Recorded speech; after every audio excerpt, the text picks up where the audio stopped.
हनुमान जी का जन्म त्रेता युग में हुआ था और वे श्री राम के समकालीन थे और वे भगवान राम के परम भक्त थे और लंका युद्ध में श्री राम का साथ देकर माता सीता को लंका से मुक्त करवाया और युद्ध में विजय प्राप्त की। इसी प्रकार भीम का जन्म द्वापर युग में हुआ और श्री कृष्ण के समकालीन थे। भीम भी महाबलशाली योद्धा थे। महाभारत के 5 पांडवों में भीम सबसे अधिक शक्तिशाली और बलवान थे। उनमें 100 हाथियों का बल था और उस समय संपूर्ण पृथ्वी पर उनके समान शक्तिशाली कोई दूसरा नहीं था। उन्होंने अच्छे अच्छे महाबलियों को युद्ध में धूल चटाई थी।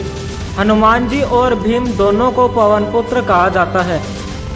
हनुमान जी को अमरता का बलिदान मिला है, इसलिए जब तक धरती रहेगी हनुमान जी साक्षात इस धरती पर रहेंगे और लोगों के कष्टों को दूर करते रहेंगे।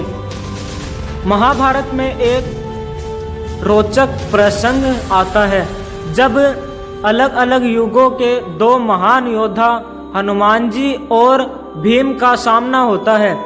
बात महाभारत काल की है। पांडवों को 14 वर्ष का वनवास और 1 वर्ष का अज्ञातवास मिला था। इस दौरान एक बार पांडव किसी वन में रुके हुए थे। उस वन में एक सरोवर था।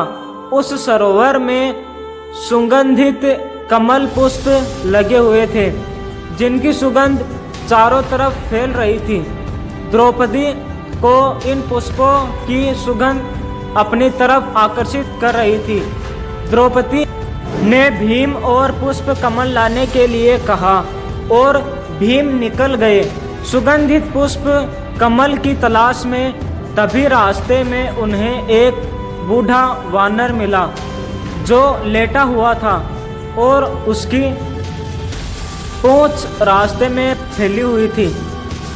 रास्ते में वानर की पूंछ फैली होने से भीम आगे नहीं जा सकते थे, क्योंकि किसी भी जीव के लेटा होने पर उसके अथवा उसके शरीर के किसी अंग के ऊपर से जाना अमर्यादित माना जाता है।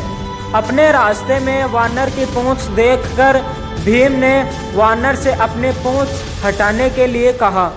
भीम की बात सुनकर वानर बोला, भाई मैं तो राम का भक्त हूँ, राम जी की कृपा से यहाँ लेटा हुआ हूँ। आप चाहे तो मेरे या मेरी पूंछ के ऊपर से जा सकते हैं। भीमसेन को वानर की बात पसंद नहीं आई और उन्होंने गुस्से में वानर से अपनी पूंछ हटाने के लिए कहा। भीमसेन की बात सुनकर वानर बोला, भाई आप तो पृथ्वी के सबसे शक्तिशाली व्यक्ति हो, आप ही मेरी पूंछ हटा दो। भीमसेन ने बार बार वानर से अपनी पूंछ हटाने के लिए कहा और वानर ने भी बार बार यही उत्तर दिया। अंत में क्रोधित होकर भीम ने वानर की पूंछ को अपने एक हाथ से उठाने का प्रयास किया, किंतु वह वानर की पूंछ हिला भी नहीं सके। भीमसेन ने फिर अपने दोनों हाथों से वानर की पूंछ हटाने का प्रयास किया, परंतु वो वानर की पूंछ टस से मस नहीं कर सके। भीम ने बार बार प्रयास किया पर हर बार उन्हें असफलता ही हाथ लगी। भीमसेन समझ गए कि यह कोई साधारण वानर नहीं है, अपितु कोई देव पुरुष है जो भीम की परीक्षा ले रहे हैं। भीम ने दोनों हाथ जोड़कर अपनी गलती स्वीकार करते हुए वानर से उनका परिचय पूछा। वानर ने अपना परिचय श्री राम के सेवक के रूप में बतलाया। वानर की इतनी बात सुनकर भीमसेन समझ गए कि ये कोई और नहीं अपितु साक्षात हनुमान जी है। भीमसेन ने हनुमान जी को प्रणाम करते हुए कहा, क्षमा करें हनुमान जी, मुझे अपनी शक्ति का झूठा अभिमान हो गया था। आपने मेरे अभिमान को तोड़ने के लिए यह लीला रची है।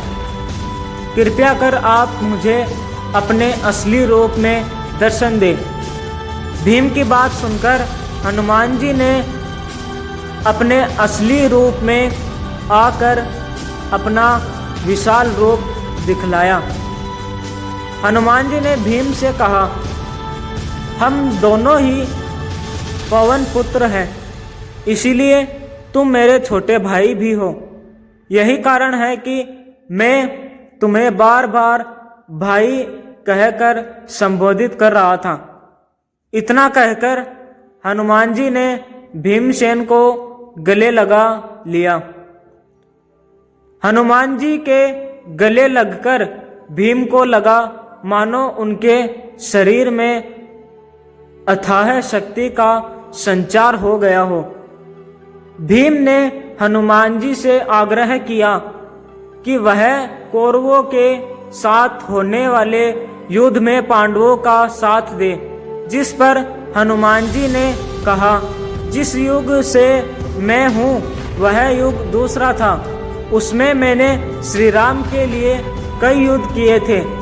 अब यह युग दूसरा है, यहाँ मेरा युद्ध करना सही नहीं है, इसीलिए मैं युद्ध में शामिल नहीं हो सकता, परंतु युद्ध में पांडवों के रथ की ध्वजा पर मेरा वास होगा। इस प्रकार हनुमान जी महाभारत युग में हमेशा श्री कृष्ण और अर्जुन के रथ की ध्वजा पर विराजित रहे और अर्जुन के रथ की रक्षा करते रहे। शिक्षा। हनुमान जी और भीम की कहानी से हमें शिक्षा मिलती है कि कभी भी अपनी शक्ति और बल का घमंड नहीं करना चाहिए।